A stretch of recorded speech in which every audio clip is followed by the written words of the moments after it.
Hey everyone, I'm Kate Volman with Marketing Divas, and I have the pleasure of hanging out with Neil Patel. Hi, Neil. How are you? I'm awesome. How are you?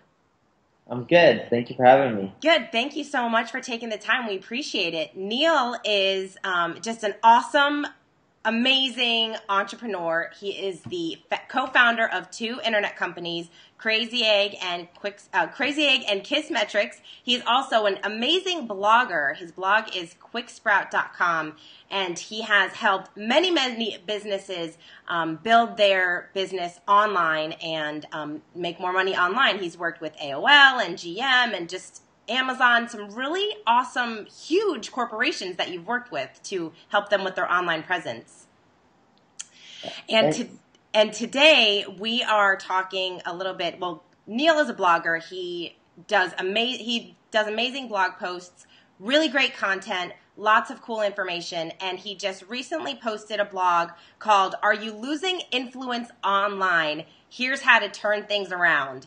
And it's just an unbelievable post, and you have so much information in this post. So today I wanted for you to share with our readers some of those tips that you gave, because today a lot of companies, obviously, they are trying to build their influence online, and what you had to share was just so unbelievable. So let's talk a little bit about that blog post. And the first thing that you touched upon was, how do you actually know if you are losing your influence online? Yeah, so there's a few things, right? Like you can look at Clout Score. I know some people say they hate Clout, but Clout can roughly tell you, are you losing your influence when it comes to like your Twitter handle, your social media profiles.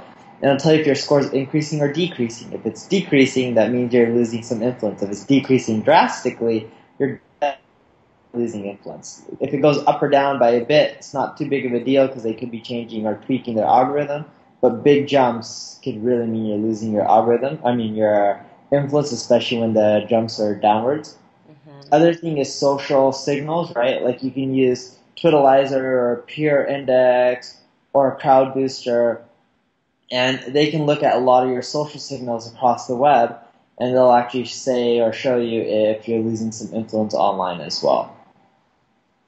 Okay, so you look at those scores, you're seeing kind of where you are as an influencer, and then you're realizing, hey, I kind of have to do some things to get back up there as far as people finding you and seeing you as an expert in your industry. So what are those things that people can start doing right away if they're seeing that their influence is maybe decreasing a little bit?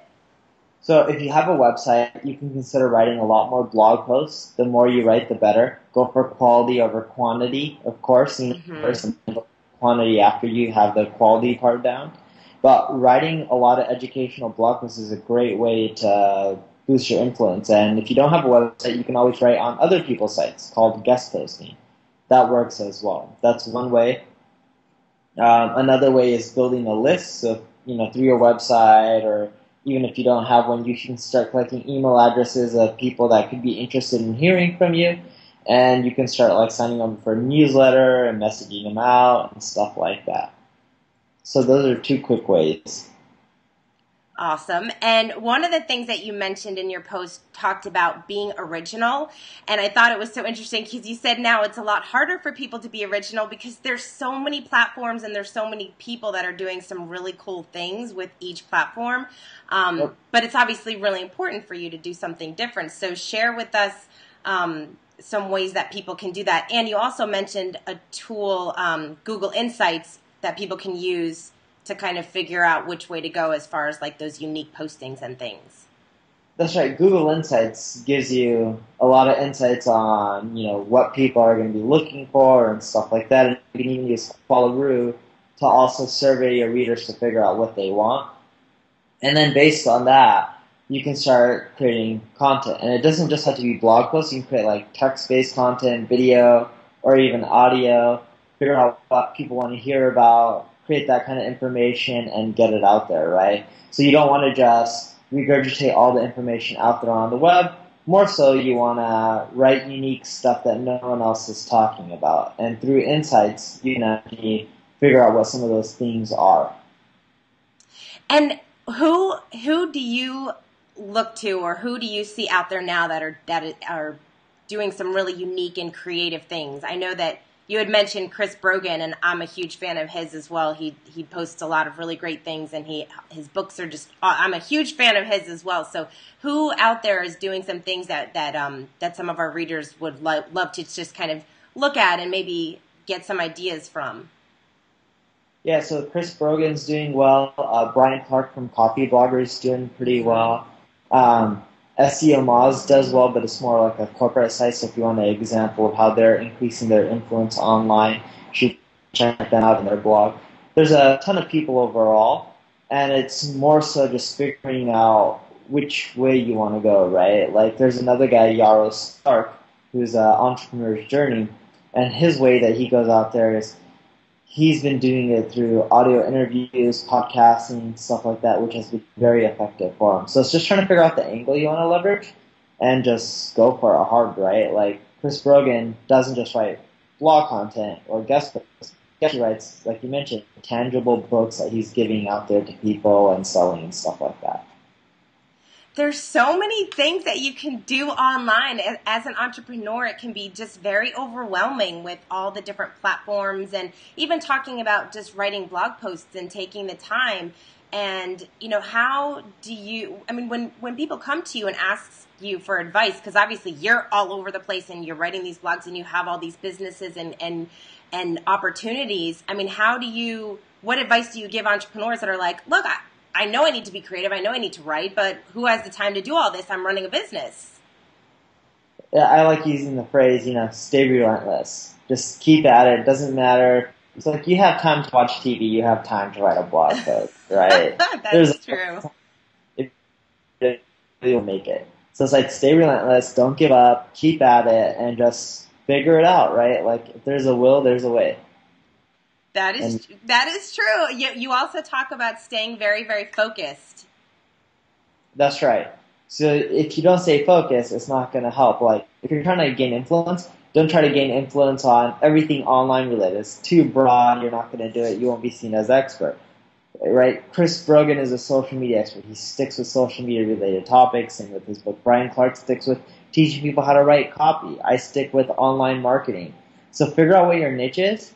And make sure it's not too small, right? Mm-hmm. You don't want to be just the guy who's like, hey, I'm going to teach you how to market just on Google Plus and nothing else, right? Because that's too much of a niche. But you could do it with, I'm the guy who's going to teach you how to market on social media, because that includes Google, Twitter, Facebook, so forth, so on. But you also don't want to be broad too, like, hey, I'm the guy that's going to teach you how to dominate the internet, right? Yeah, that's a pretty big space. Right. And one of the things that you also mentioned, which I found really interesting, because I actually just had a conversation with one of our clients about this, because he was talking about wanting to be on Oprah or, the Today Show or something really, really big. And he's trying to gain that influence from these really huge audiences. And you talked about not focusing so big, and that there's some smaller audiences that you can start to gain influence on. And that's a little bit more palatable when you're, again, especially for those that are starting, they obviously see that bigger picture of what the internet could potentially lead them to. And they forget that, like, let's start to build your small community first and build those followers and the people that already know you and like you and build that online. So what do you say to people about that? You're totally right. And the way I see it is, you're not going to get an Oprah Today Show without doing all the other small stuff first. And even if you get on like the Today Show, you'll be shocked on how little impact it actually probably will have on your business. Oprah is a different story. Oprah, I don't think, is around anymore, right? I think she has her own channel, so that's not working out. But nonetheless. What do you mean about the Today Show? You don't think it's... People have gone on the Today Show and like they're selling books or their beauty products or whatever, and it doesn't really impact their bottom line sales. But when they get an article on, some popular website like Gawker, that drives more sales than getting on the Today Show. Okay. Yeah, I know when Oprah was around and doing her show, if you were on her favorite things, forget it. You were set. Yeah, everybody just went on to your site after that. That'd be nice. Yep.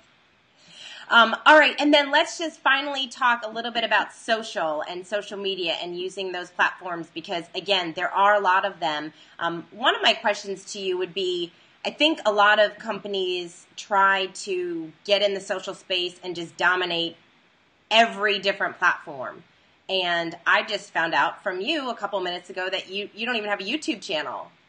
So, which is totally fine, but I know some people think, oh, well, you got to do video, and you have to be on YouTube and Google Plus and Pinterest, and when everything comes out, you have to be on that platform. So, what do you tell entrepreneurs about that? Is it better to find one or two that really works for you, or should you try to be on all of them? What's your advice? I say pick one or two. It's too hard to go on Google Plus, Pinterest, YouTube, Facebook. Like the list just continues on and on. I say pick 2 or 3 max. Go after them, dominate them. If you want to expand after that, sure, by all means do so. But if you try to tackle all of them at once, it's a waste of time because it's like you probably won't succeed tackling them all at first. Like there's just not enough resources out there, like money and time, to be popular on every single channel. Mm-hmm. You can't have time. Pick the 2 or 3 you want to start with, and then leverage them to help you become popular on the other social channels. Like, I just got on Instagram, you know what I mean? Like, not really an Instagram user until last week, but because I have so many followers on Twitter and Facebook, looking at my Instagram account, in less than a week, I already have 2,300 followers on Instagram. Oh, that's awesome. Very cool. All right, and one of the things I actually just saw on your Google Plus stream, I love this quote that you shared. Don't wait for inspiration to create action. Let your action create it. I love that.